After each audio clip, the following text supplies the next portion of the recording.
Hey everyone. Guys, I know this is super weird.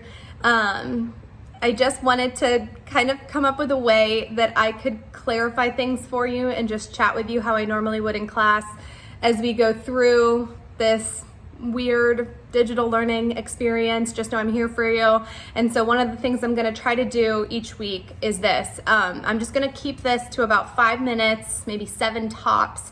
And I'm going to just kind of really quickly give you a little bit of insight and a review of what we did last week, and then give you kind of a heads up of what's coming up next week as far as assignments and tasks that I'm asking you guys to do.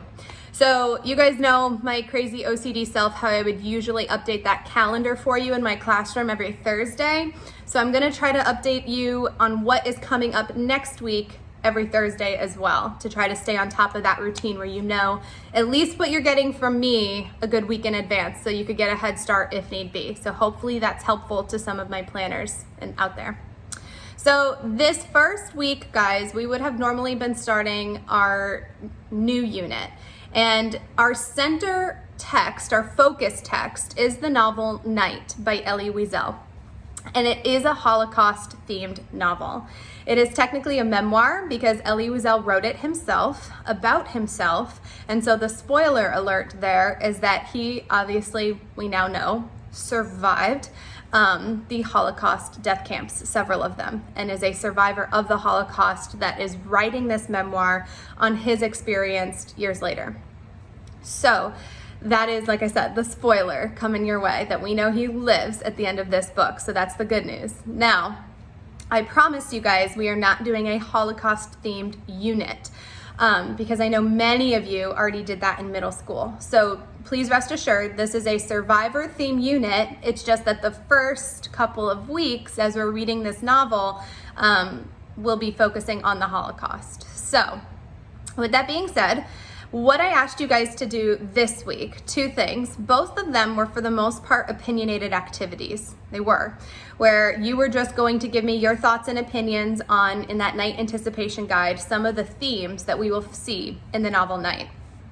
Then the other assignment was more like a journal entry, really, where you were just reflecting on some of the things that were most important to you, your most prized possessions, what you would want to take with you. So moving forward, we are not going to start officially reading the novel yet. So I'm not asking you to do that just yet. I'll get to that at the end. But this coming week, we are going to do 2 more activities that are technically pre-reading activities leading up to the actual reading of Night. Okay. So what those 2 activities are both reading other pieces of literature, 2 poems and 1 article that are reflective of the Holocaust. So this is really, besides the novel Night, the only 2 Holocaust-themed things that I do with you guys. So I thought I'd just kind of lump them in 1 week before we officially start reading. So the first thing you guys are gonna see under my resources tab in the webpage that I posted is a poem called On Wiesel's Night. And it's actually written by a teacher, and it's a teacher's reflective thoughts on how they taught the novel Night and how they related to it, how they got their students to really buy into it. And it's just a really powerful, really moving poem. It's very short, so that's good news. So what I'm gonna ask you guys to do first is read that poem, of course. And then from there, you will see about 6 or 7 questions that I ask of you from that poem. It is a Word document that I posted in your resources tab, so you guys should be able to either open it in Word and then just write directly on it your answers there, or you can copy and paste it into Google Docs, whatever's easiest for you. Or if you've been one of those people that just likes printing it, handwriting it, taking a picture, and then emailing it to me, that works too. Whatever is easiest for you guys, okay? The second thing you guys will see is a news article called No News from Auschwitz. And it is a real news article that was published in the New York Times many years ago. And I know I'm gonna start off by saying that when I scanned this PDF document into the computer, it came up pretty light. And so I'm gonna be retyping. There's really just 1 paragraph at the top of the 2nd page that I don't think you can see clearly. And I have the hard copy of it. So I'm gonna retype that portion that I think is too light for you to see and post it in the resources section as well. I'm sorry, I know that's kind of annoying to have to go back and forth, but it's the best way I could come up with at this point. So You are going to read that article, No News from Auschwitz, and then there is a poem called The Butterfly.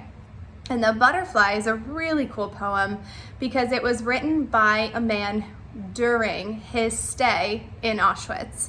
And he did, unfortunately, later pass. And then as they were just, kind of scouring the grounds of Auschwitz post-World War II, they discovered his poem. And now the original copy of that poem is in several,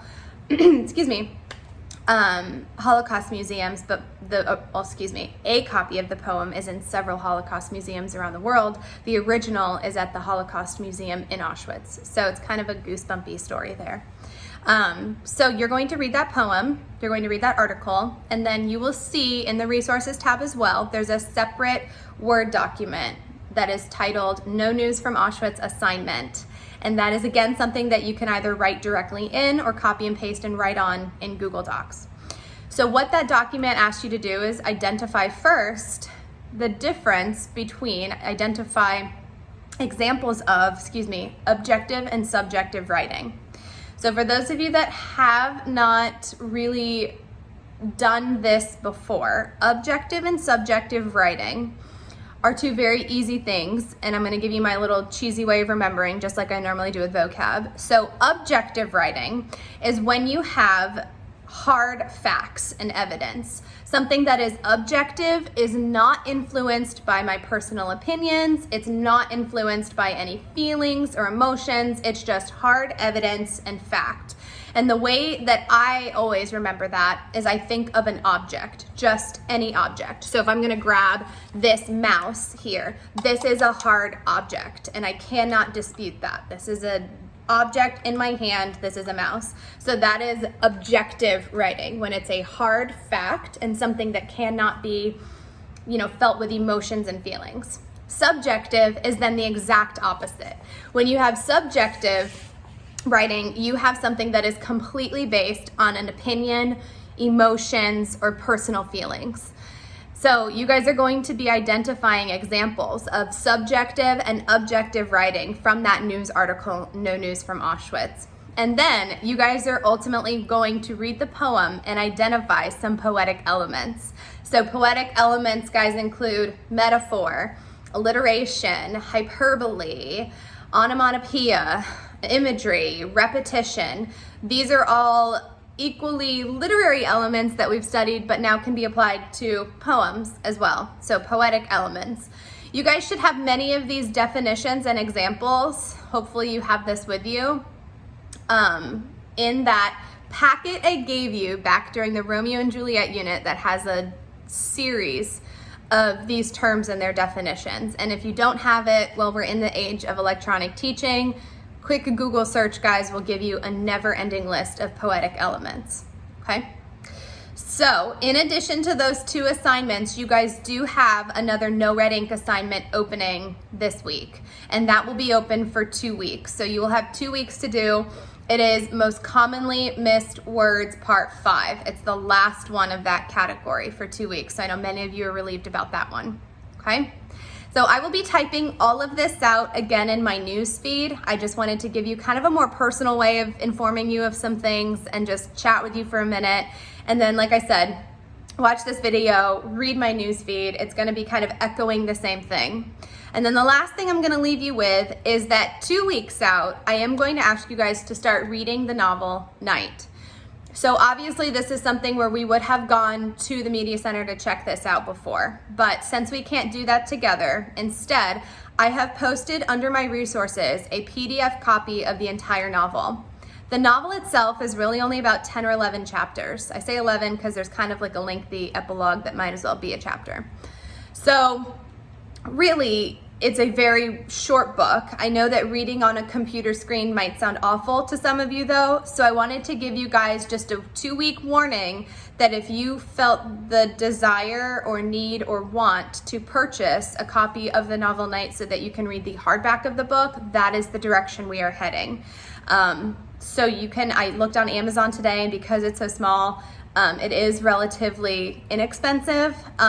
But I also know that right now Audible, if you have Audible with Amazon, is also doing free audiobooks. So that is another option. You guys know I'm not going to tell you that audio is the only way. You should be reading in addition, but that is another resource to you as well. That when I looked it up on my Amazon membership, Night was included in that. So you should be able to do that. And I know you guys are super resourceful and found audiobooks on YouTube too. So whatever you decide.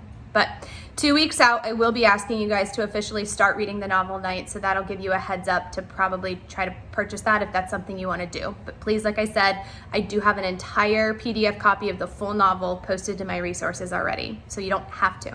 All right? I already went way over than what I said I would. I'm sorry. You guys know I can talk. But I wanted to give you this quick little intro into next week. Guys, email me if you have any questions at all. Just know I'm here for you. I missed you, and hopefully I'll see you guys soon. Bye.